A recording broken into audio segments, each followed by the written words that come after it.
yeah, okay. The microphone's up the back end row, isn't it?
We're just going to wait a minute or two for one of our speakers who's running just a little bit late.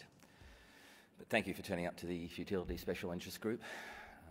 We'll be doing this symposium on, as it says there, futile surgery with some aspects to medical, ethical and legal parameters involving what's futile and what's not. But we might just wait a little bit for Professor Lindy Willmott to turn up. Hopefully she's not too far away.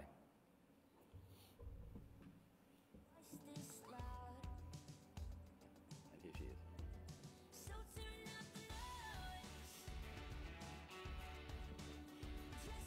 That's all right. That's all right.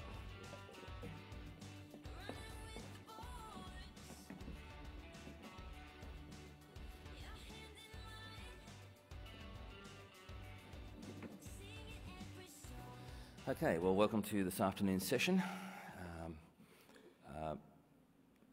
We're going to be discussing futility and futile surgery, ethical and legal implications. Every session has a housekeeping statement, and this one's ours. It just means I don't really know how to define futility. I'm not sure anyone does. Our panel is from left to right as you see it. Some introductions.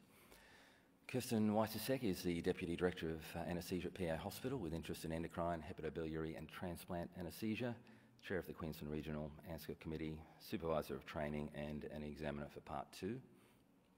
Professor Stephen Lynch doesn't need a lot of introduction in Queensland. Chair of Transplantation and Chair of Division of Surgery at PA Hospital in Brisbane, Professor of Surgery at UQ, Fellow of the QIMR and Foundation Chair of Transplantation Biology Program, and so on. Professor Lindy Willmott, who's just arrived, is Professor of Law at Queensland University of Technology, Co-Director of the Australian Centre for Health Law Research, of which we'll hear more later, and previously a member of the Queensland Law Reform Commission and Queensland Civil and Administration Tribunal. She's also the co-author of Health Law in Australia. The second edition is out now. I don't think there'll be a movie of it, but it's a very good book.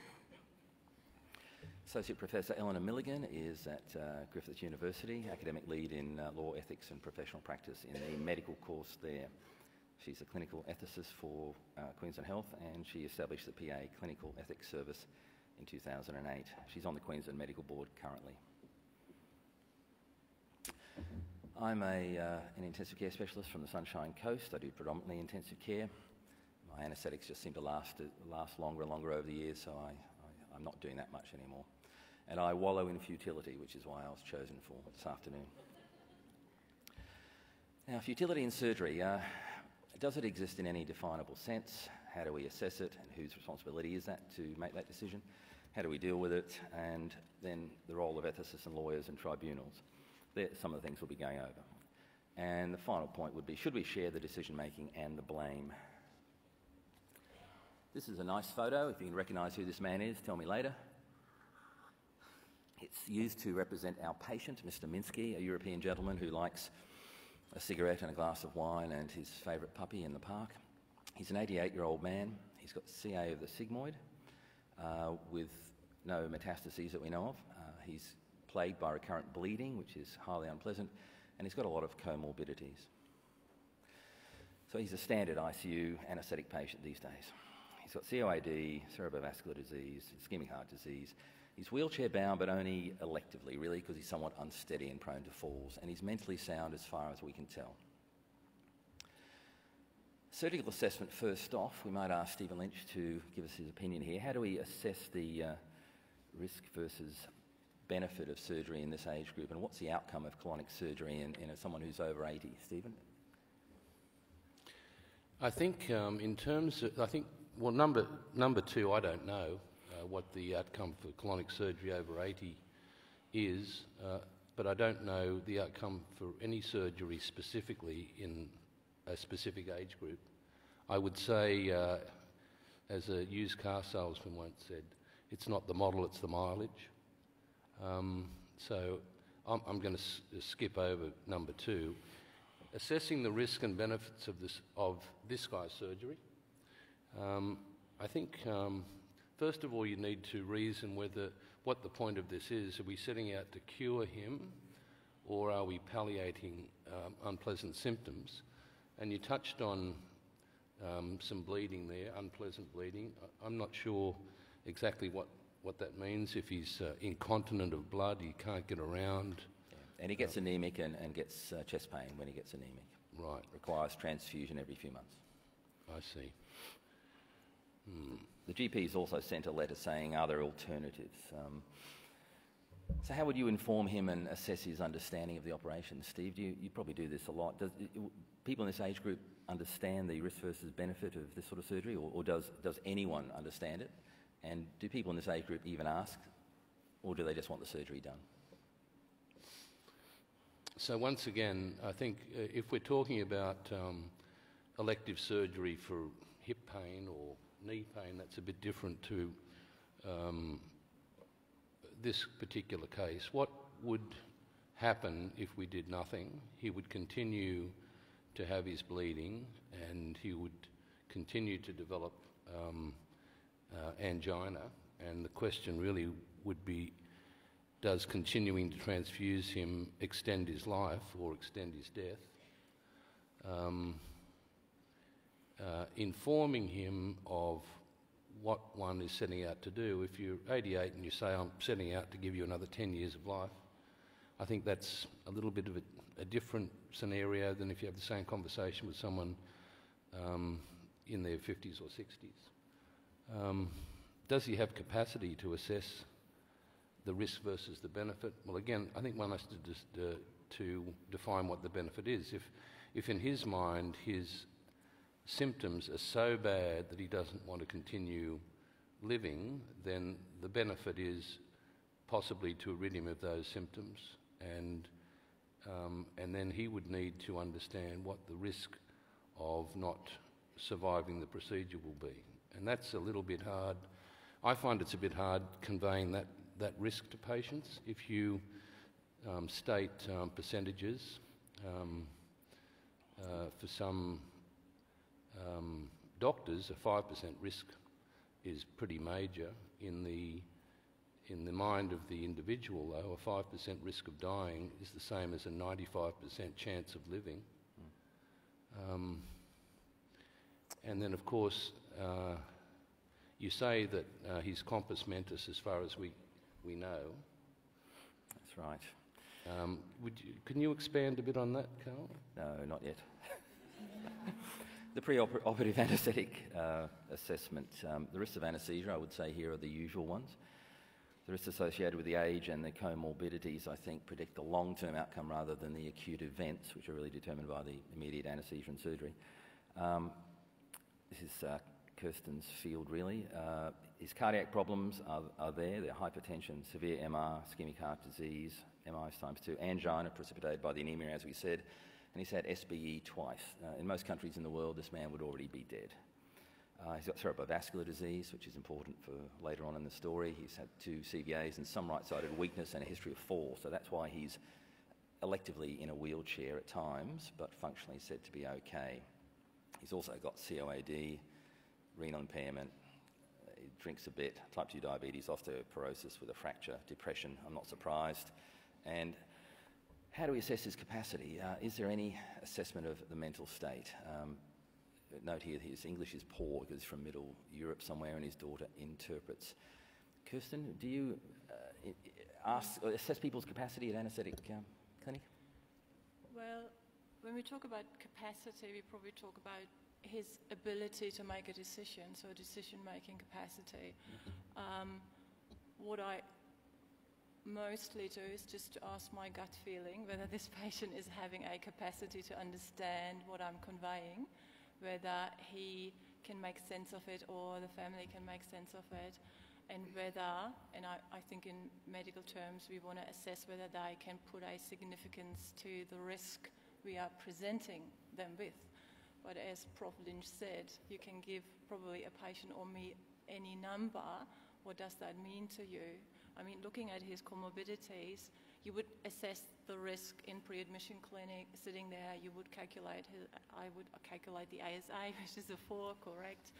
And you would looking for any cardiac risk factors using the ACC-88 guidelines, for non-cardiac surgery. He's probably done a step 5, having active cardiac conditions, a lot of risk factors, but we would still proceed because it's an intermediate surgery. So we're putting a 25% risk, and if I'm telling the patient your risk of dying is 1 in 4, yes, 1 in 4. One in 4 sounds if he says, worse. Well, I go ahead anyway because I might be one of the 3 and not the one who's dying. So I don't have a tool. I don't do a mini mental, or I don't do a CAT. I just go by my expertise, by my judgment, whether the foot of the bed this test is making sense. Yep. So he was.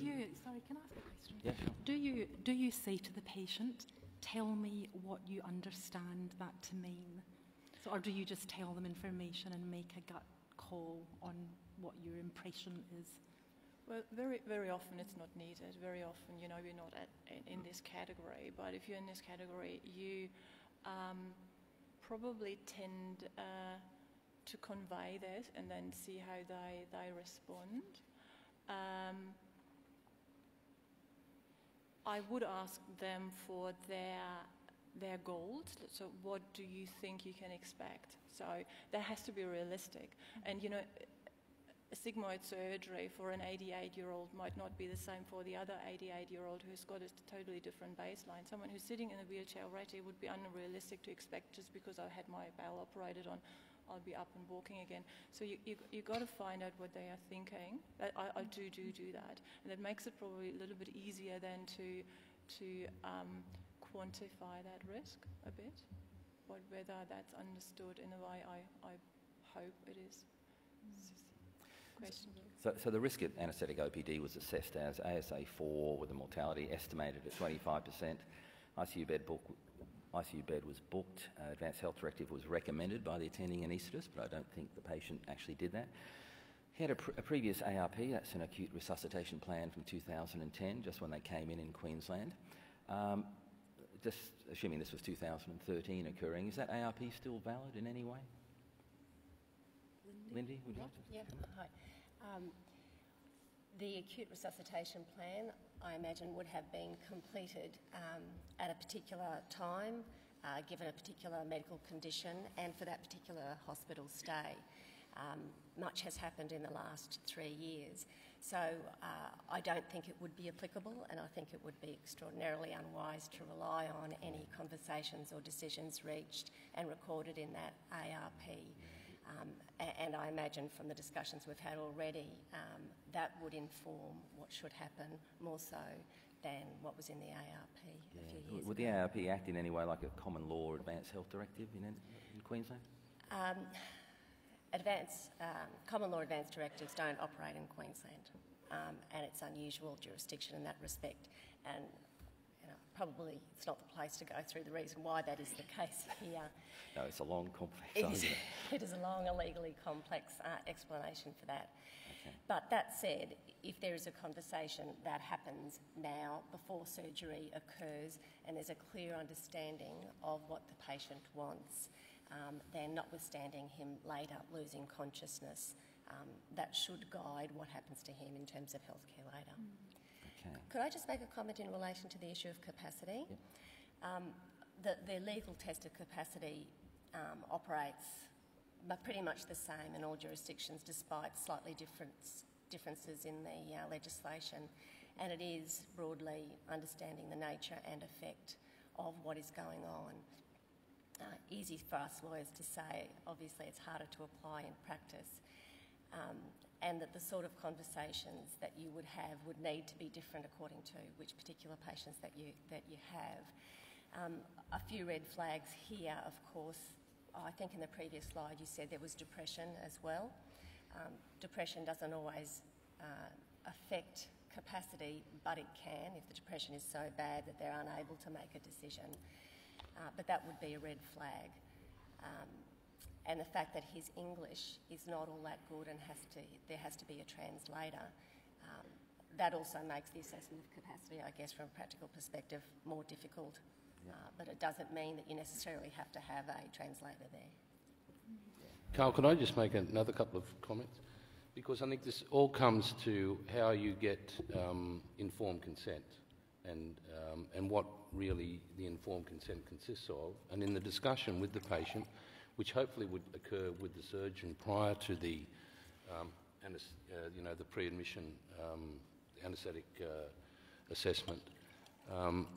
And the way that I tend to gauge whether there's understanding backwards and forwards is that I tend to ask the patient what do they think would be the best outcome proceeding with the surgery, to see whether he's in the space he just wants to feel better or whether he wants a cure, and also what's the worst thing that could happen. Because in the view, with quite a lot of patients like this guy who's pretty independent, he's getting around, regardless of his age, he's pretty independent. Death to them is, oh, I die, well, that's fine. But if the worst case scenario is to rob them of their quality of life and their independence, that if you say, well, if we proceed with this, there's a chance that you might have a stroke and that you won't be able to do this, you won't be able to feed yourself, etc., etc. If that's the worst case scenario, and the interaction that you get in trying to convey that to the patient, I think, goes a long way for me in my practice to see whether we've got someone who really understands. Yep. So, Steve, is that the surgeon's role or the anaesthetist's role? Because I see on the slide the anaesthetist has advised that the patient have an advanced health directive. But I'm just wondering, of like you're all anaesthetists, perhaps it's a joint responsibility. Yeah, how many of you actually feel comfortable to initiate and follow up on starting an end-of-life planning conversation with a patient at this stage of a decision? Yes, we'll get on to advanced health directives in a little while too. They're quite complex in Queensland. The patient here says he'd rather die rather than live as he is, and bleeding from the bowel is not a nice way to live. There are surgical concerns for either fitness, for a lap sigmoid resection. He goes back to pre-admission clinic. There's no ICU opinion. I'm not entirely offended by that. I think you guys can handle this. There's about 3 months of decision making, and no one actually says no. So a decision has to be made. Now, is there a need for surgery? Is he fit? The risk assessment, what is his chance of dying in hospital or later on? The 1 year mortality, things go wrong, is actually not very good. Does he have capacity? We've discussed that. Is it a bedside diagnosis? A couple of months ago, a patient said, I look like George Clooney, and everybody in the unit laughed. But I have to take compliments when I can get them. She was mildly demented, and her BSL was about 63, but I didn't let that stand in the way of my enjoyment of the comment. Yes, questions are welcome at any point. So we talked about informed consent briefly, and we talked about the cultural language issues and the fact that he may have depression. The question is this futile to any degree? Should there be an ethicist or an ethics committee involved in this? And how do we define futility? If anyone in the audience wants to put their opinion in, but surgery, is there any real futility in surgery, Steve, or are you sort of pointed towards an outcome? Well, I think the surgery is futile, again coming back to my earlier comments, if we can't define what is the point of doing it. If it's palliating severe symptoms, or whether it's for a chance of cure. I think that's central to deciding whether this particular operational procedure you're offering this particular individual is futile. Yep. And let's just say we say, oh, it's futile, we'll just continue to transfuse him. Well, that's nuts. No, that is nuts. And if we continue to transfuse him, then what will happen in this case is that he'll develop an acute bowel obstruction and then need emergency surgery, which has a whole lot more risk. Yep. So it's not yet futile in a surgical or anaesthetic sense. Is there any ethical... It's futile if someone told me, as I've been told a couple of times by some anaesthetic colleagues in the context of liver transplantation, that based on this person's pulmonary pressures, which we've just seen, despite all the workup, to be extremely high, and the chances of a death on the table are extremely high, not 25%, but almost predictable, then clearly that's futile, and I back off on that. But I think that the discussion needs to be had, hopefully, call me old-fashioned, the discussion should occur between the surgeon and the patient before the involvement of the anaesthetist. I think if the surgeon is using the anaesthetist to make a decision for them, they've failed as a surgeon. Okay, we take that on board. Is there anything in ethics, Eleanor, that can actually give you an absolute answer to futility? Yes. Or not? Well, I mean, I suppose futility, if you read the ethics literature, they talk about something that if you, they define it as, you know, the leaky vessel. No matter how much you keep trying to fill it up, it will just continue to leak away. I mean, the thing about futility, it's one of those words that I suppose if we asked every one of you in the audience to define it, you all are absolutely sure what you think it means, yet you've all probably got slightly different definitions amongst yourselves. So to some degree, it's a subjective thing. Something that I would like to draw to the attention of this audience, in 2011, the NH and MRC put out some guidelines about ethical decision-making when patients have chronic, long-term or terminal illnesses. And one of the first questions that document advises clinicians to ask themselves is, would I be surprised if this patient dies within the next 12 months? And if the answer is that you wouldn't be surprised, that should be a flag for you that you're actually in a palliative phase of care, which gets back to Steve's comment about what's the purpose of this operation. Is it to alleviate a symptom, or are we putting out some false hope here? Are we presenting this operation as something that's curative when in actual fact we don't expect this man to live for more than 12 months? I think we have an obligation to be truthful about not talking up the hope in that regard. But that doesn't mean that we're abandoning the patient. It just means we're giving them hope for good care and a good death. Lindy, is anything in law in Queensland defines futility at all? There are about 8 or so cases which have, in the Supreme Courts throughout Australia, which have considered this term of futility, although the case law tends to use a flip term saying best interests. So if something is in the best interests of a patient, which is equally vague, then it won't be futile. And the cases, and they can't really give any kind of absolute definition. They talk in terms of burdensome treatment and burdens being more than the benefits. These cases are often quite deferential to assessments made by doctors. So there's a trend in the case law that when you get expert evidence, if the doctors make a finding of futility, then that's likely to be followed by a court, but the courts make sure they say they're not bound by the clinical opinion on that, but it's certainly influential. What is clear in the court cases is that resourcing is not an issue that's taken into account. So for a particular patient, then the court's not interested in how much it would cost or whether that patient is taking up an ICU bed. They are looking at the benefits and burdens for that patient. Yeah, that's a whole big discussion in itself. The other consideration there is sometimes, and the literature shows this as well, when patients are asking for things that clinicians deem futile, their motivation is not because they actually hope for a cure, it's driven by fear of abandonment. And I think the fear of abandonment comes from not having had those caring conversations and those trustful conversations at the start. Would you agree with that? Yeah, well, we probably haven't developed that culture of sitting together in one room as a group, like including the intensivist, the anaesthetist, the surgeon, when it's sort of vague whether you should be going ahead. Very often it might be very clear to the surgeon, I shouldn't be doing this. But I just want to speak up for all the anaesthetists in the room. We are very often, unfortunately, used as the gatekeepers. We are sent to the patient who the surgeon hopes something. We are putting that 1%.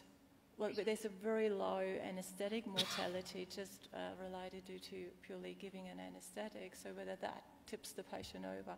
So we shouldn't be sent those patients, and we shouldn't be abused as the gatekeeper to say, and very often, and I see Imelda nodding there, we have said yes, well, the patient would survive the anaesthetic. And then the surgeon was rather upset, saying, well, I'd hoped you say no, just to take that responsibility of them. So there needs to be a culture change, just coming together and getting a combined decision, probably.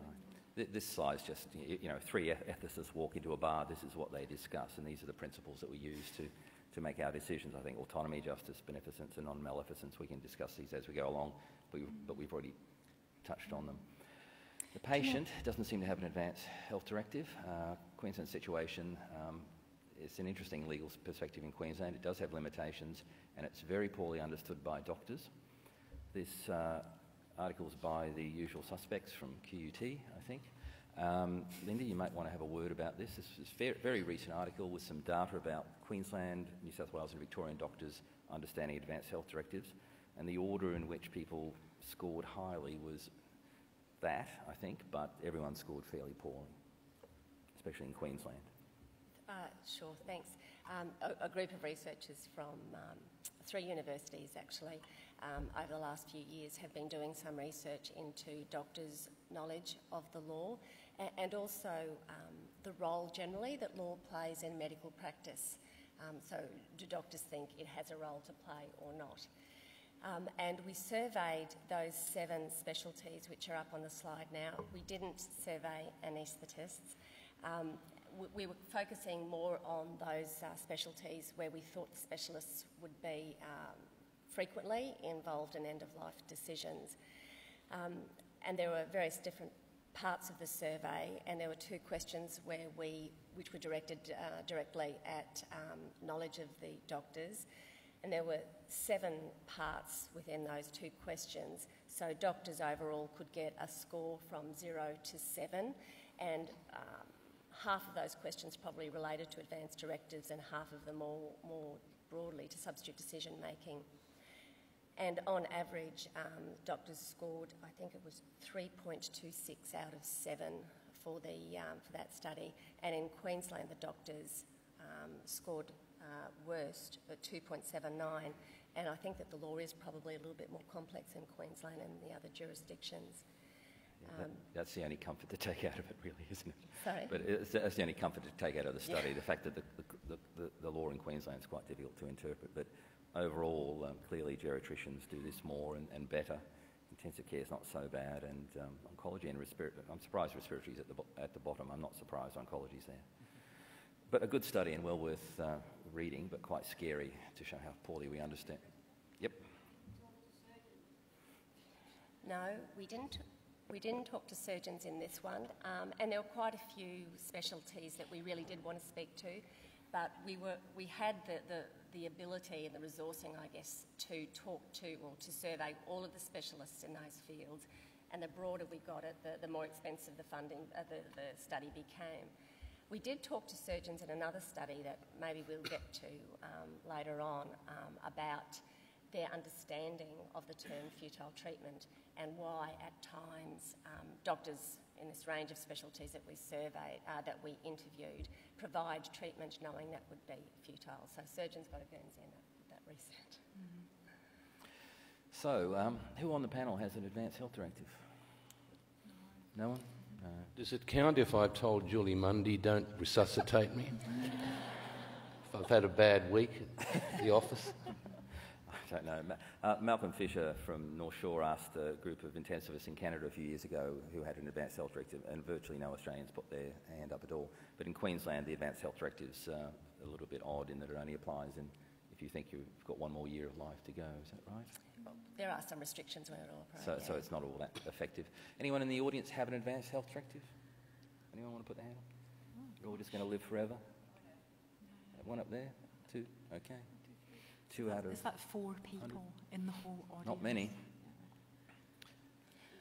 I think there's been some recent research by my colleague Ben White and others, a prevalence survey, and I think it's recently published in the Internal Medicine Journal, and I think about 14% across Australia. It's very low, isn't it? Yeah, well, I did a chart review at PA a few years ago on just general admissions how many people had an advance directive, and it was 0.5% of all admissions, and of that 0.5%, about half of them were either, contradictory or not signed or more than 5 years old. So it's very small. Okay. So the audience decision, who would... Yes. Sorry.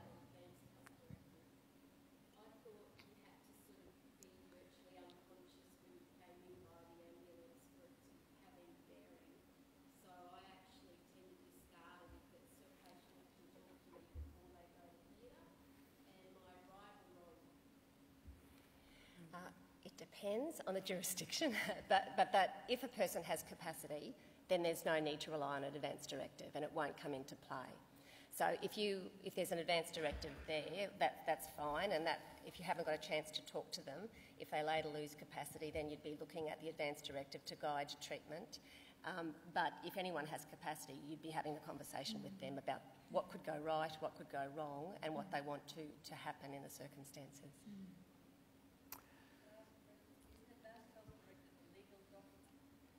Absolutely it is.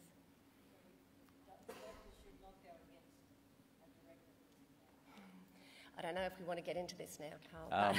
That's a very long, complex argument, but we could discuss it a bit more later on.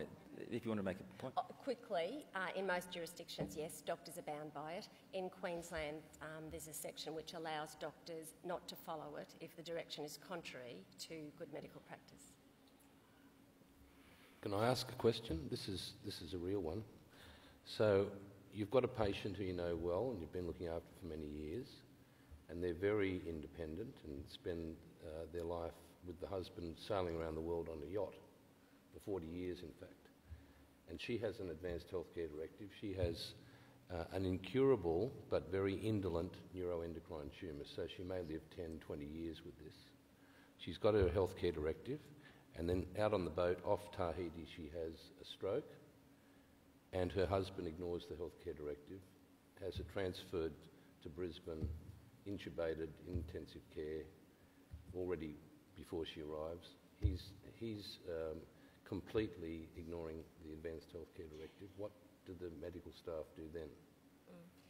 Again, this is jurisdiction specific.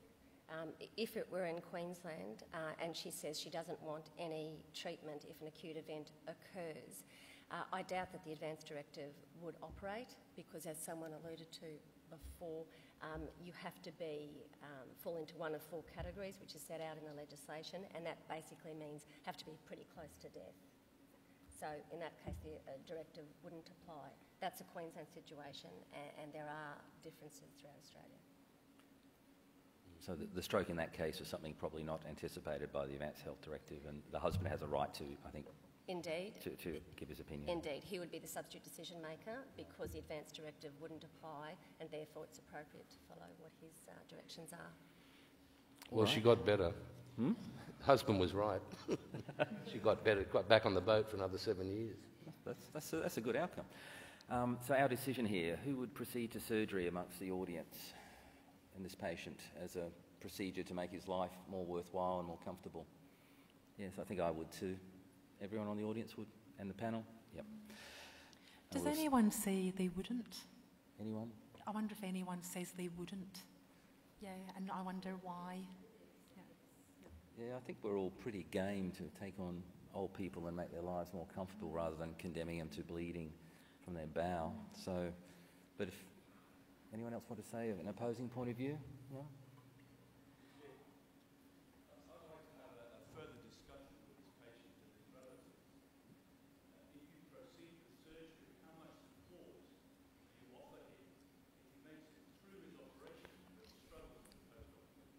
Yeah, we're going to go through some of the alternatives. I agree entirely.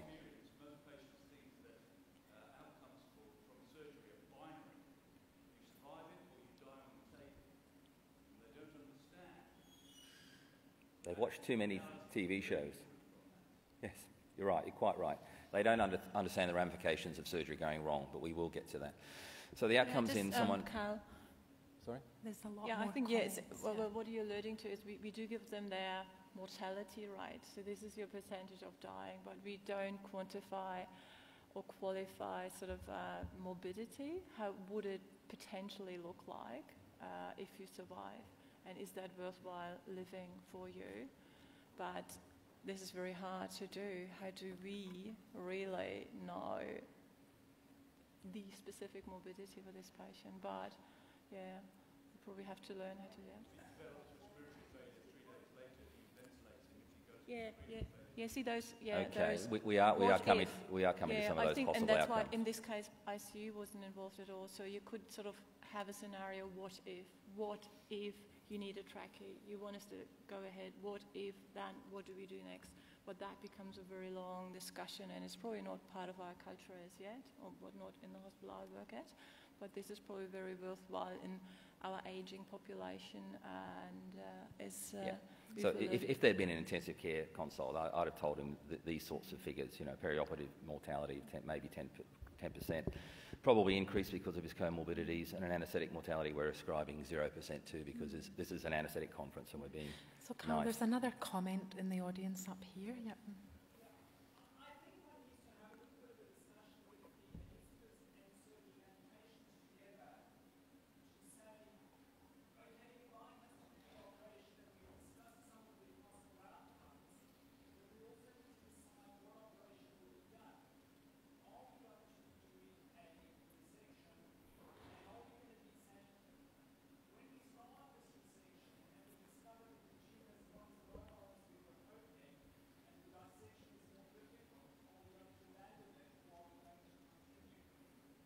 I think that's the role of the surgeon to discuss preoperatively, and I'm sure that would be done in this case. Let's just say we start the surgery. The anaesthesia commences, he has a cardiac arrest. All right, so this is what happens. This is what really happened. It is a real patient, but de-identified. 4 episodes of pulseless electrical activity. They do a toe on the table. His right ventricular hypokinesis is visible. He's got a high right ventricular systolic pressure. He has a downtime of about 20 minutes, so things have gone badly. He may or may not have been warned about this, but he's probably warned that things could go badly. Surgery is abandoned, he goes to ICU, and the relatives are informed by the surgeon and the anaesthetist. So this is intensive care, so this is my area, trapped in time, surrounded by evil, and low on gas. All right, so things have gone very badly, and you're now confronted by someone like me. Is this man a survivor? Who in the audience thinks he's actually going to survive this experience? From what you've heard so far. Ischemic heart disease, renal impairment, cerebrovascular disease. Anyone think he's a survivor? Dr. Mullaney, of course.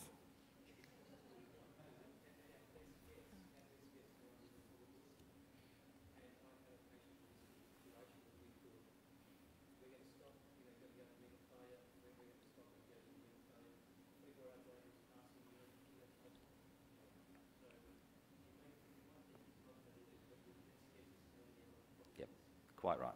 There's probabilities here. So what happens is we wait and see. We do all the ICU stuff. Some of this has evidence. Some of it's not as good as we would like to think. He gets cooled, he gets warmed up, he gets reassessed. He might have neurological damage. The discussions with families start very early on. They say he wouldn't want CPR and ventilation if he's unlikely to make a meaningful recovery. I think we've probably already dealt with what's meaningful and what's not, but that's really up to the family and the patient to decide. Anyone want to comment on what's meaningful? No, I just want to comment on where is the space to have a conversation with the patient about what's meaningful, because by this time we've lost the opportunity. So when he came in, he had the capacity to have that conversation. Now he's not in a position to have that conversation, so that's a terrible tragedy that opportunity has been missed. And I think that's something we can learn from and take to our next patient. I suspect most ICU patients, we've missed that opportunity, to be honest. It's a fault of ours. So he's for full treatment, supposedly, but they actually have limited it to no CPR or defibrillation. So he's ventilated, whatever else is necessary. And at this point, you tell the parent, the relatives, or the daughter and son in this case, to go away, think about the options, and come back to us with a plan, because things are looking bad, and a couple of days go by. Yep. This question of meaningful, I think, is quite critical. And I was the anaesthetist involved with this patient, and I did not have that discussion with him, to my regret.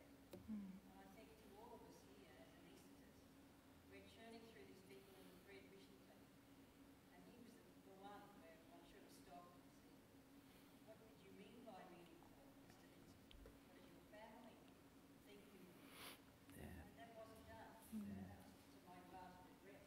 I think in the end you rely on the daughter and the son to tell you what they know of their father. And yeah, we've already missed the chance, but you do get, you do get, 40 years of family history often to, to fill you in. But the biggest tragedy, so you missed it in Mr. Minsky's case, the greater tragedy would be to not learn from that and have that conversation. Whenever that little flag goes off in your mind in the pre-admission clinic next time, don't miss the opportunity again. That would be a bigger tragedy. To ask people what they would like to occur if something bad happened. I did once tell people to go away and have a coffee and see a movie and think about what they would like to do with their relative, and they went to see this movie, unfortunately. And the opening scene is a brain-damaged woman on a ventilator. And we had some very uncomfortable laughs when they got back, but they were very good about it. So what is meaningful? That's a big question. This is something we just don't ask people, do we? We just assume that their meaningful is what we think is meaningful. And Carl, I want to ask a question as well. How fair is it on that family to get to this point where there's been multiple consultations with multiple doctors, the surgery's gone ahead, there's been no conversation, and now we're in ICU and we're turning to the family and saying, well, what do you want to do? I just think that must feel incredibly confronting, and it must feel like an abandonment to that family.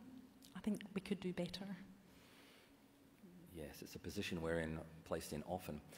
So he gets cured, he gets treated, but he deteriorates. The family has a meeting, the son and the daughter meet with the ICU staff, the inotropes are ceased, the comfort measures are instituted, he's extubated, and he dies very soon after extubation and not that long after inotropes are ceased. So this is not an uncommon outcome for people in this situation with a reasonable downtime, cerebrovascular disease. It's all a bit disastrous. I mean, it was predictable, but it's disastrous. Yep.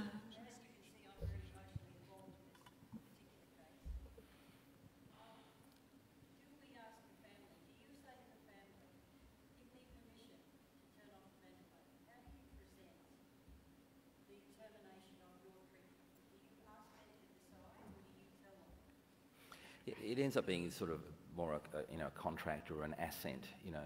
They can clearly often see before the ICU staff that things are going badly. So you tell them the situation, and then you say, well, we should stop. I mean, it's really just about being honest with them. And yep, I think they have to agree before we do things, in Queensland especially. I think you've got to just assure them that, their decisions weren't going to alter things that much. It was his decision, and no, he's going to die anyway. Their decision. That's the whole point. You've got to make sure they don't think that their decision is going to kill the patient, because it isn't. You make very sure that they're just assenting to you stopping treatment, and it's your responsibility.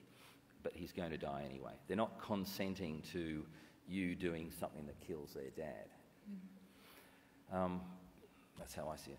But doesn't that come back to them having had the opportunity to have a clear understanding of the purpose of all of this in the first place? Is it palliative or is it curative? What were their expectations of the possible outcomes? Because it's a bit hard after the event to start trying to remediate their understanding, isn't it? Yep. Yep. Curative. Yep. So at best outcome, it would have been a curative procedure. At slightly worse outcome, maybe it was a palliative procedure. And it's turned out to be a fatal procedure, but that's the way things happen sometimes. We can discuss the legal status of not for resuscitation, but really the point is we do need the statutory health attorney or relative to agree that we aren't going to do CPR and everything in a patient in like this. If we are going to withdraw treatment, it has to be consented to that we don't do silly things once he's extubated. Yeah, that's right. That reflects the situation in Queensland, and again, the situation in Queensland is a little bit different from the other jurisdictions. But our law is quite clear. If a person lacks decision-making capacity, then a decision to withhold or withdraw treatment, even if it is futile, is a health decision for which you must get consent in Queensland. Yes, that's despite the fact that CPR is almost always completely worthless in people at this stage of the proceedings. Someone might disagree with me. The coroner said the cause of death was due to cardiogenic shock due to hypertensive heart disease with the sigmoid carcinoma and the intended anaesthetic a contributory factor. So it did start off very early in the anaesthetic, and there was no need for further investigation. That's quite reasonable. That's a bit more reasonable than some of the cranial findings I've seen. I have a question for Lindy. Having been involved in that patient's, Imelda, having been involved in that patient's care and having it end up in the coroner's court, was that a shock to you? And how does it feel to be the subject of a coronial investigation? It was a great shock. Probably why I wanted us to have this panel today. And I'm still not sure why they went to the coroner, because it wasn't defined as an anaesthetic death. What's your understanding of that? Yeah, I think coronial law is again different in each sort of jurisdiction, but in Queensland I understand the coroner will become involved if, and it will be sort of assessed as an anaesthesia-related death if it's on the table while under an anaesthetic, if it's a direct cause of an anaesthetic, I can think of MH, or if it's within 24 hours of surgery. So this was longer than 24 hours, but they must have considered the anesthesia, and there was no surgery happening. But I know and I've got, I think I saw Annette Turley here. We do have each state has an anesthesia morbidity committee. Sorry, I don't know the exact expression, but I think the Queenslanders are collecting all perioperative deaths up to 30 days post anesthesia, so that might have contributed too. I thought if you thought it was related to the surgery, you could. It was. There's no time limit at all. Surgery at all. No, so I think the main attributor would have been anesthesia. There's a section of the Coroner's Act that says if the death is an unexpected outcome of health care. So, and maybe there's someone in the audience who's more familiar with the Coroner's Act. Yep, up the back here. Yep. Yep.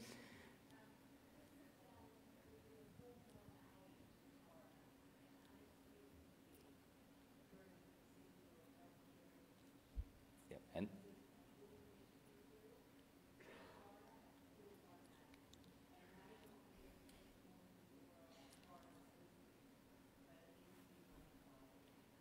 if this was a ruptured AAA, the coroner might say, oh, that was inevitable, they died as soon as they hit theatre. But in this case, it was a planned elective surgery, and the coroner would almost invariably want to investigate it, I think. Yep. So if we'd known, would we have done the surgery? I personally think we would. There's always outcome bias, isn't it? If some things go bad, you look back and think, oh, maybe we should have done that. But anyone here think that we've done the wrong thing in any way? I don't think we can actually...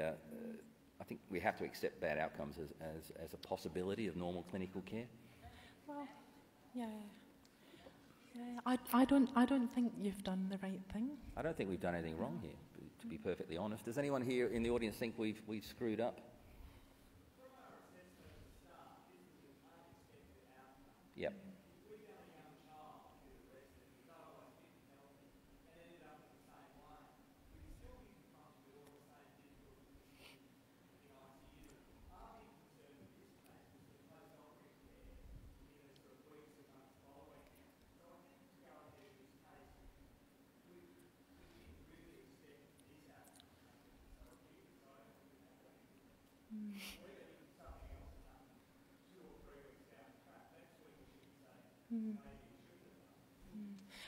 What I think was done wrong is the lost opportunity to talk to that patient and have those conversations about, like you said before, patients often think surgery is a binary thing, either it's 100% successful or you die on the table. Maybe that patient would have chosen a different death, what his version of a good death was, had that conversation had the space to occur. Who's expressed the view that he cannot continue in his current scenario, with his current symptoms, and that he would probably prefer a poor surgical outcome to continue with his current quality of life. In that scenario, is it not more appropriate to go into that as the patient? I would agree with that. Provided that conversation's been thrashed out. Yep. I think, sorry. Over there. You go. think I'm with, is it Eleanor with the arm and the plaster? Yes. Right. Been with you throughout the whole thing here. I think probably I would have gone along the same lines as everybody else, except that very little discussion has been had, except for what you've said about the issue of how much better am I going to be if you do this big operation on me than I was before sitting out in the park with my dog. That's hardly been mentioned. It hasn't really been looked into very deeply, and it turns on that. And the rest of it turns on that. We haven't had that discussion. Our community does not have that discussion with any sort of regularity at all. Can I just give a small vignette? Thanks. As an elderly man who is now dead, died a few years ago, that I knew very, very well, had advanced airway disease, advanced coronary disease, and his legs were falling off, rotting away basically with diabetes, developed an ascending cholangitis. He was managed in a large hospital conservatively. He went back to the nursing facility where he lived. He's neurologically perfectly normal apart from his legs. His problem recurred. He went back. He was offered a cholecystectomy, and he said, "Okay, go ahead." And obviously someone had a second thought. They went back to him and said, "Look, Mr. So-and-so, we can offer you this big operation, but you will be in intensive care for several days afterwards if you survive, and you probably won't be as good as you were before." He wasn't very good before, and he said, "Forget it." He died that evening. Yeah, I think at the start we made it fairly clear that this man wanted the operation because his lifestyle of PR bleeding and recurrent transfusion angina wasn't really for him, and he didn't like that. I personally think our original decision was a fair one. The fact that it had a fatal outcome I don't think is something that should stop us from making these decisions, unless anyone feels strongly about that. Yep. Something they talk about these days is called goals of care. And Mr. Minsky, what is it you want to get back to? What do you think what you want to happen, what you want to get back to? And if something happens on this operating table, we will offer you this. If something happens, if you start bleeding to death in the intensive care unit, will we give you a blood transfusion? All these goals of care, this wasn't done every step of the way. So that everybody's clear before we embark on making enough conscious. It's a balance, isn't it? I have a colleague who informed a woman of her risks of surgery so well that she just didn't turn up for a surgery. So, you know, you can actually go overboard, but you do have to be clear about the possible outcomes. You have to make clear the possible outcomes, and we probably don't do that all that well. People often get told, "Oh, this will be fine. You know, you won't have any problems." I still think it comes back to getting informed consent. And the conversation that Eleanor has said should have occurred before being referred to the anaesthetic clinic. And it should have covered all what I call the dominoes falling. So, and that's exactly how I convey it to my patients. You know, here are all the dominoes lined up. When you get to your age with all these other problems, one domino goes, and despite your best efforts, they will just go. And if the decision is to proceed, understanding, you know, and percentages don't do it for patients. They just don't do percentages. Yeah, I think good outcomes are perceived much higher than poor I think that what outcomes. they need to understand is, you know, you're so crook and you're so sick that we're going to only have one chance at this, and we'll give you that chance. And if then all the dominoes start to fall, that everyone's on board, that we stop. That's I think should be part of the informed consent process. And that's not a criticism of the outcome, it's a criticism of the process. Exactly. Yep. Up the back, there's questions. All right. Any other questions before we move on to other possibilities? Hang on, there's a few questions, Carl. Sorry? Yep. Sorry, it's a bit hard to see because the lights go are ahead. shining right in our eyes. I have a question for the panel. Does the panel feel the medical profession has a responsibility to manage the healthcare purse? That's a good question. We do touch on that briefly. So does the medical profession have an obligation to manage the healthcare system or purpose? Purse. Should we watch the dollars while we're doing all this? Absolutely, yes. Yes, But without a doubt, because it's a finite resource. You're spending money's an ethical decision, I think. Yes, I'm not sure management backs us up on that, but yes. Would that affect your decision to offer this gentleman surgery? Sorry, I missed that. I couldn't hear it. Would that affect our decision to offer this man surgery? Would it be cheaper to do surgery well here and get a good outcome and keep him out of hospital? That sort of thing. I think there are many, many factors that play into this decision, and I think it's naive and avoidant to pretend that money's not one of the many factors because we feel a bit uncomfortable talking about it. Yeah, I think so. You know, that'll become our big challenge for the future, as we are having an aging population. They're not only older, they are sicker. So we do have an obligation to probably get the money where it's most needed. So we will in the future need more of those discussions. We will need to include frailty into assessing patients' risks, which we are not doing at the moment, because not every 88-year-old is as crook as this one. You know, there's very good 88 ones, as we all know. We do anaesthetize them, but that all has to be factored in the future, and then we have to stand up and say, well, only because technically we can do it, we still don't offer it because it is not appropriate in your particular case. I mean, and every dollar you spend on a futile intervention is a dollar that's not being spent where it could have an impact. I mean, in Queensland last year, the Queensland government spent $12 billion on health. You know, like, that's a lot of money. It's a significant proportion of the whole budget of the state. And I don't know that the answer is necessarily just to keep pumping more money into health. I think Nicholas Graves at QUT does a fair bit of research and lecturing on this point. But I mean, potentially, if the surgery had gone well and he got home, you know, that would be a good, viable way of spending money rather than him bouncing back to hospital every couple of weeks with angina and transfusion requirements, which are very expensive in themselves. Carl, could I just make one comment in relation to this issue about resourcing? In that research, the futility research that we've just done, where we interviewed 96 doctors from a variety of specialties in 3 tertiary hospitals in Brisbane, doctors were very much split, because one of the things that we asked was whether resourcing should be taken into account in deciding whether or not treatment should progress. And they were split. Quite a lot of the doctors said that for their patient, it would be inappropriate and in conflict with their duty to the patient to take resources into account. And more doctors said that than those doctors, but there was still a significant number who said that is something that we should be doing. We should be balancing the budget, and we shouldn't be spending money if it could be better spent elsewhere. And the second point I just wanted to make was I think this is a responsibility that is bigger than the medical profession.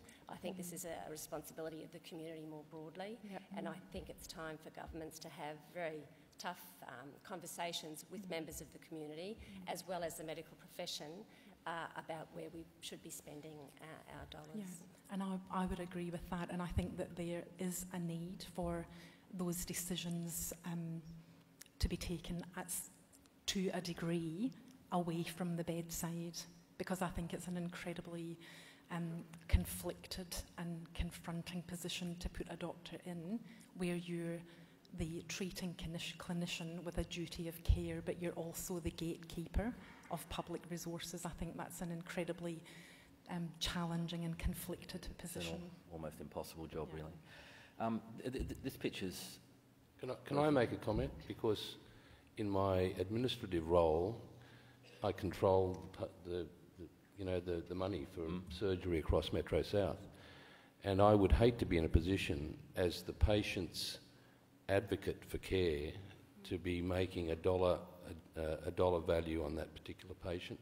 So if the individual clinician who knows the patient best is conflicted in making the decision, then who makes the decision? Hopefully not someone in my position, the chairman of surgery. Hopefully not. I think that would be extremely difficult. It's almost a conflict of interest. And when you escalate it, when you answer all of the ministerial inquiries that come, in a lot of those instances, the source of the complainant's discontent has been a political decision. They didn't get their operation because they wanted to claw back $100 million. But the pollies don't take responsibility for anything clinical. It's battered right back down to the clinician. He didn't get his operation. You're the clinician. It's your fault. You know. And so I agree with Eleanor that it needs to be done, but who? But by whom? The pollies won't do it. The community, how are they going to do it? Well, I mean, practically? Maybe an ethics committee should do it. I suppose you look at models in other countries, you know, like if you look at the National Institute in the UK, they do some of that sort of work. If you look at Oregon with their citizens' juries and their decisions about, you know, what types of healthcare services matter to our community, I think it was in the UK some years ago that there was a discussion about should we care for and resuscitate and sustain premature babies that are born at 23 weeks and prior, and an economic decision was made not to do that. So there are conversations like that happening, you know, and I think that we should continue to pursue trying to find a better way, because the way we've currently got could be improved, I think. Okay, is there a question?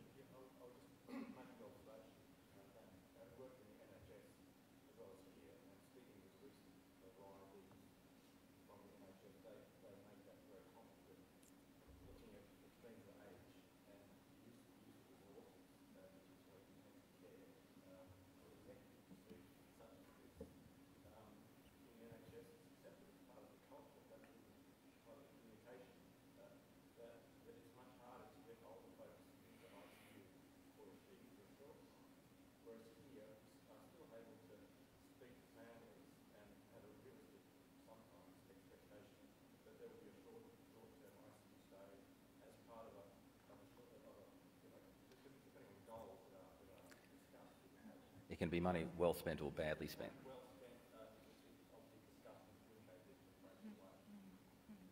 Okay, we'll just move on briefly. This man is Hugh Everett III, who came up with the concept of the many worlds theory.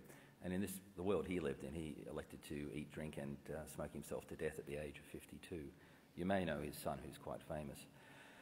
So we've gone to a new version of Mr. Minsky, where it was a bit different. Nothing happened. He didn't have a cardiac arrest. He went to ICU. He did well. He went home. We were obviously right to operate. But what's the long-term outcome for this guy? Hopefully it's good, but I think Keynes was right. You know, in the end, we're all dead. But Keynes was married to a Russian after all. Mr. Minsky 1.2. This is more commonly the ICU scenario. He has his operation, but it goes all right. He goes to ICU, it gets extubated, but then it all just spirals down. It's the dominoes start collapsing here. Goes to the ward, aspirates, gets reventilated, gets a bit of septic shock. Of course, his kidneys fail because they're already impaired. AF, trachea, etc. And after 3 weeks, he is not thriving at all, and we start discussing with the family because he's clearly lost capacity. He doesn't have an advanced health directive, remember, from earlier on. So what are the options here? Do you withdraw therapy? Is it time to do that? Do you just limit things, which is essentially the same in this context? Or do you continue, and why? And is that a good way of spending the health dollar? At this point, I think it's all about communicating and then deciding who gets to decide what happens. You know, in this case, it's the daughter and the son. Often it's relatives. It's usually a statutory health attorney. What if there are no relatives, and what if the relatives disagree? And what if the consent or assent to withdrawal is refused? Any ideas, panel, on that? Is that a bad situation? Lindy, I think that sounds like a guardian issue. If there is no relative, then I think in all jurisdictions there is a statutory official who's able, most jurisdictions, statutory official who's able to decide. Here it's the public guardian, who used to be the adult guardian. And what happens from time to time, as everyone would be aware, is the clinicians form the view that anything further intervention would be futile. But the families disagree, and the families want it to continue.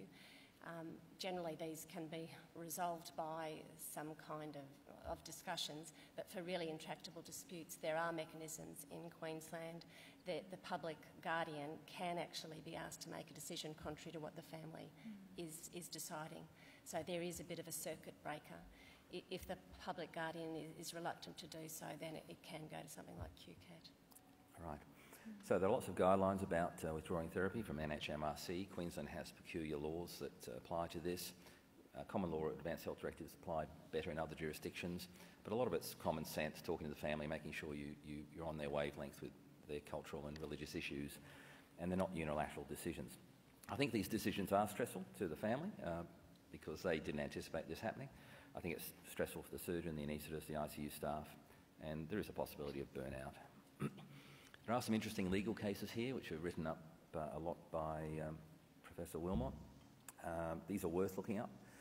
They're interesting. They're cases of bad communication at times, and other times just maybe poor medicine. The Messiah case, I think the doctors there did a good job, but the family did not want to withdraw treatment in a patient with hypoxic brain injury, and that was taken to a tribunal to resolve that issue. And the family's doctor agreed with the hospital doctors, and it all turned out all right. They withdrew treatment. Northridge is an interesting case where the doctors, I think, tried to withdraw treatment too early. They didn't really communicate with the family.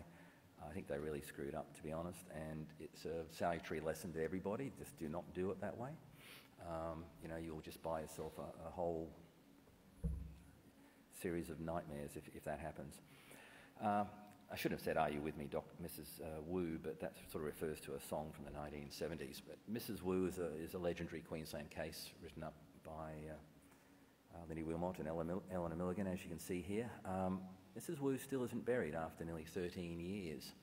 And some of that's due maybe to poor communication, but a lot of that was the family just not understanding that things were futile, maybe some cultural and language problems. You know, it's despite a lot of effort, she's not buried yet. I don't. Lindy, you wrote this up. Eleanor, you wrote this up. I think this is directed to the clinicians, but as Carl said, conversations, and this was an extraordinarily difficult case for the clinicians.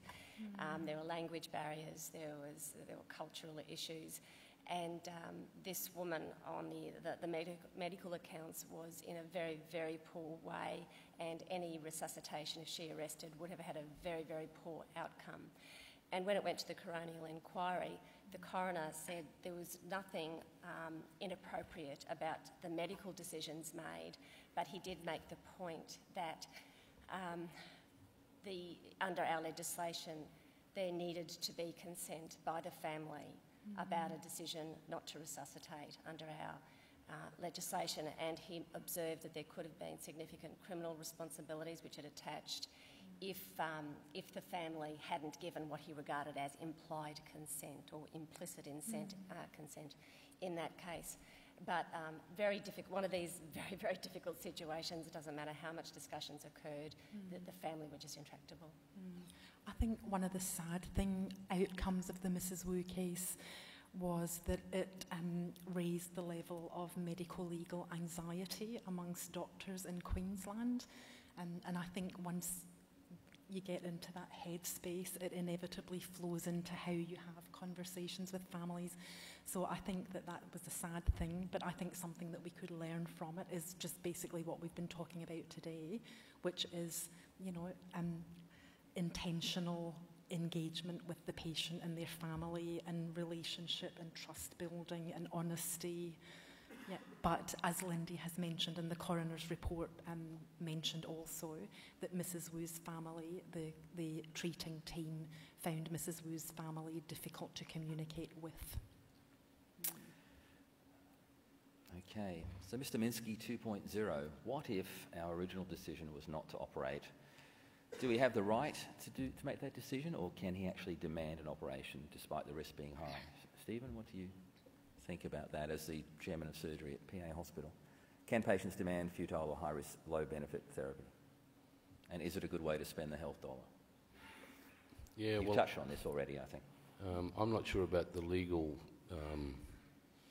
position on this, but you can't demand an operation. And as someone wise once said, the ability to perform a procedure is no indication to proceed. I think really the question with Mr. Minsky is that if the decision was made not to operate, then simultaneously the decision should have been made not to transfuse. Palliative care. In other words, that we're following a palliative route and there's no point in extending his death. That's a brief slide about health economics that I stole. Carl, could I just touch on that case? Stephen's absolutely correct that you can't demand futile treatment, and of course the query is also what is futile in a particular case. And with Mr Minsky, although it was high risk, it was also, I guess, potentially high benefit for him. He didn't want to live in the current condition. So although there can be no demand for futile treatment by a man like Mr Minsky who had capacity, he would be open to challenge that assessment of futility. We touched on health economics before, someone in the audience. You can see that the USA spend double what we spend and they get similar outcomes. I don't think West Africa appears on that slide at all, but there is a threshold above which you keep spending money and you don't really get much benefit. So Mr Minsky, unfortunately, as Stephen sort of presaged earlier in the talk, represents as an emergency. PR bleeding requires ongoing transfusion. You know, this is an emergency now, he's hypotensive. Do you proceed to surgery, or have you had the discussion with him at outpatients that he should be palliated when this happens? So the questions are, do we operate? Is the risk versus benefit too great in this situation? Do we transfuse, the medical approach, so-called? Or do we let him bleed out with comfort measures? That is palliative care. What would you choose in this situation? I think you've made your opinion. I think I've said what I'd do. Yep. Refer to palliative care and keep comfortable. Does that seem reasonable? Anyone else have an opinion about that? Friday evening, and the normal surgeon isn't in town, and it's the other team's off, and they've got a different opinion, which is standard operating procedure. I get referred people like that all the time. Oh, I don't know this patient, I'll have to refer him to ICU, even though he's dying with brain mets or cardiogenic shock. I get that all the time. It's a source of annoyance. You're quite right. But in an ideal world, the person who has seen this guy and assessed him at pre-anaesthetic and pre-operative clinic has written a clear explanation in the chart of what the plan is and hopefully discussed it with the family. Personally, I agree. I think he should be kept comfortable. If he turns around and changes his mind, it makes things a bit difficult. If he says, oh no, look, I don't want to go down that route now, I want an operation, that is a very invidious position to be put in. Carl, I was going to say, it seems to me from what Steve said before that this scenario was completely predictable. So in an ideal world, while Mr Minsky had capacity before this all started, you had the prime opportunity to explain this is what's going to happen, how are we going to manage this, and it should be clearly in his notes and in an advance directive. Yeah, I mean, that's an area where the team, you know, you can't find whoever made the decision. That's poor. Yeah. I know it's common, and it's absolutely poor. So it should be documented, whether it's on this form or that form, but it needs to be in writing so that the team that is on the evening isn't thrown into making a completely new set of decisions. And the family have to be on board. They have to have been included in that sort of loop. All right. You're looking at me. This is a common scenario. Not everyone is as wise as Professor Lynch, who wouldn't have sent the patient to the operating theatre. So what's happening is very often they come through ED and they end up in our theatres. And we learn about them just in the induction room. So where do we stop? Do we say no then, or do we call our ICU friends and say, look, this guy is here in the induction room, do you have a bed? No, we don't have a bed, we don't go ahead. So this is really challenging if the patient has escalated to the operating theatre already. So you can just hope you start discussions and... To be fair to most of the surgeons we meet, you can take them aside, have a chat and say, look, from my reading of the chart and understanding that, you know, maybe we shouldn't be doing this. But I mean, well, as a non-clinician, it seems to me that these scenarios have been going on in your professional working life for decades. So why are we still, you know, like the speaker this morning spoke about never ever events. You know, why are we still having the same conversation about doing better, but we're still not doing better in this regard? That's a question I ask you as a profession of anaesthetists. Where would I stand legally if I believe the surgery is futile and I'm on call private or public hospital and I tell Courage, and I say, well, I think this surgery is futile and I refuse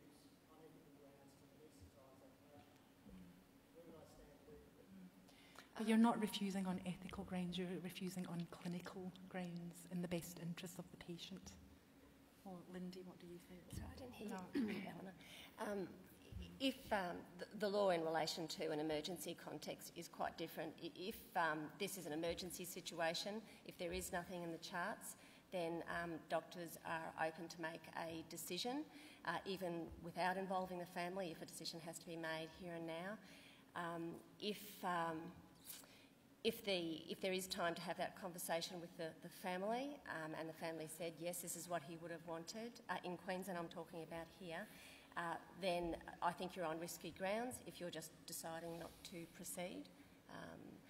In other jurisdictions it's slightly different, and if an assessment is made that it's futile, I think you're in slightly better grounds in other jurisdictions. And if it's challenged retrospectively, a court or tribunal will make a call as to whether it was futile or not. And that case that Carl mentioned, Northridge's case, there was a very premature decision made to withdraw treatment and not to provide treatment, and the man actually recovered and left hospital. He was brain damaged, but I guess it's a risky business. And the most desirable thing, of course, legally, ethically, is to get the family on side. If you've got an ethical position that you think you are harming the patient by providing that, then I guess you have conversations with other clinicians, and if another clinician is prepared to provide the service, that might be the way to go. I think in Northridge what the doctors decided was meaningful wasn't what the family thought was meaningful, and there was very poor communication. But you might be able to talk someone around if everyone's sensible, but you do have to, in Queensland at least, have the family on side, I think, entirely. So in the end, my comments on futility would be... Any other questions? Sorry.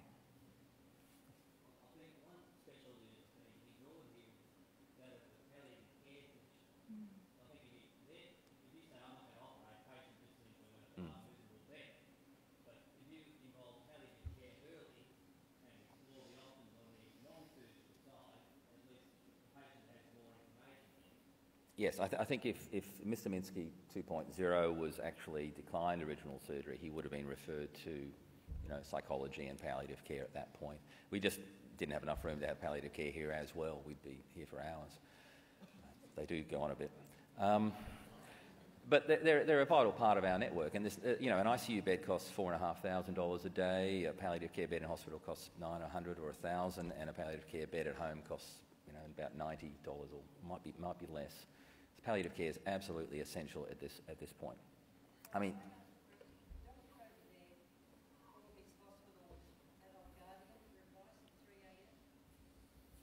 should we have a clinical ethicist on call? Steve doesn't know.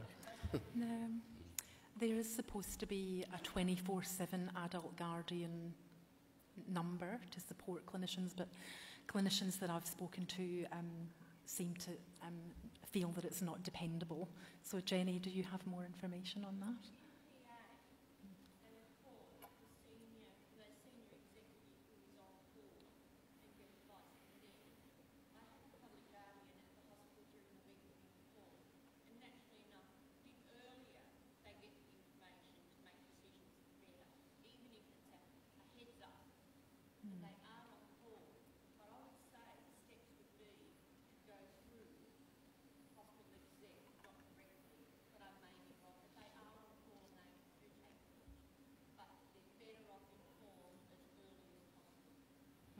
And I think the public guardian at the moment is trying to develop protocols, so protocols in place in all the major hospitals. I know it's the case for RBWH, and anecdotally I've heard from some clinicians at least in the RBWH that it is improving, and they are supposed to be available 24/7 for those very difficult cases where there is concern the family's not budging. Here's a lawyer. They're always lawyers.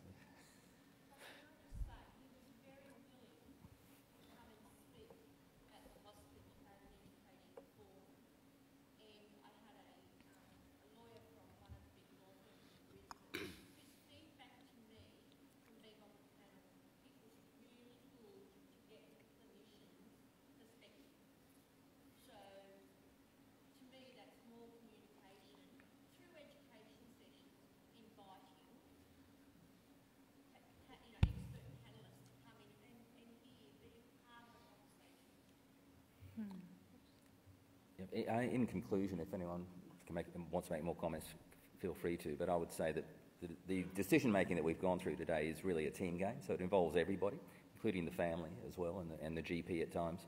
We probably should have mentioned them earlier. So it involves the surgeons and the anaesthetists. An ethics committee, PA Hospital has one.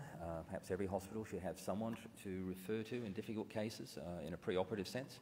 Whether they're available late at night or, you know, to give urgent advice is another thing. That's a difficult resource to get. And if we need to, we can refer to lawyers and things like equivalents of the Queensland Civil Administration Tribunal in other jurisdictions. Would anyone else like to make any comments before we finish?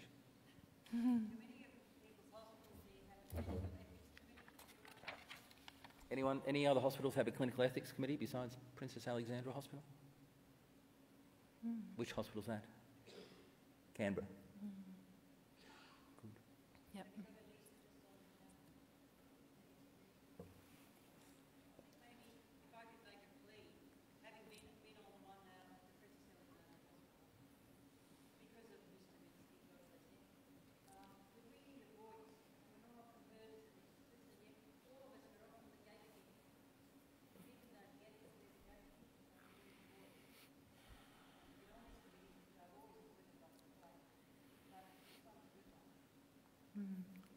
I think it's a benefit for anaesthetists to be on hospital medical advisory committees, and if you've got an ethics committee, it's a good idea.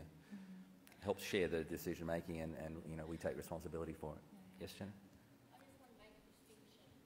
I'm on both the clinical ethics and the research ethics. It's the clinical ethics committee in this case that would be involved. I'm sure everyone realises that. But if you've just got it there, the ethics committee. Okay. Any final comments from our panel? Yeah, your last slide, I think you need to involve the patient. Yes, I was sort of taking that as said, but yes, I did mention the patient, the family and the GPs. I should have added that, but I needed the big font. I would just like to let everyone know there are many clinical ethics committees in Australia. We think that there's maybe up close to 40 clinical ethics committees throughout Australia, and the NHMRC Australian Health Ethics Committee are currently working on a resource to help people in their own hospitals with advice on how to set these things up, how they work, who should be on them, what do you do with, you know, the notes, how does it get filed, etc. So some practical help there if any of you are thinking it might be something useful in your organisation. All right. Anyone else like to make final comments? I think we might close there. I think it just shows that the whole thing is a team game.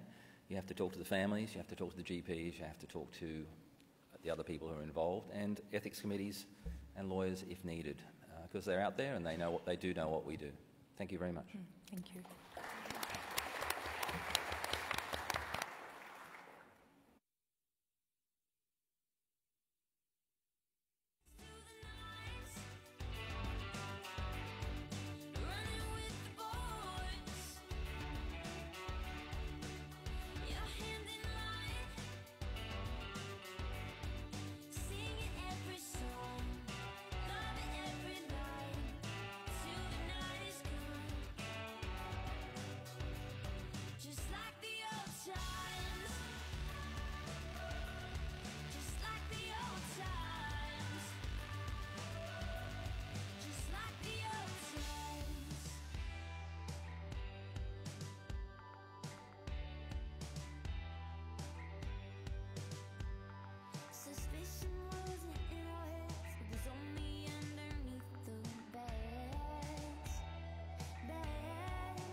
Just to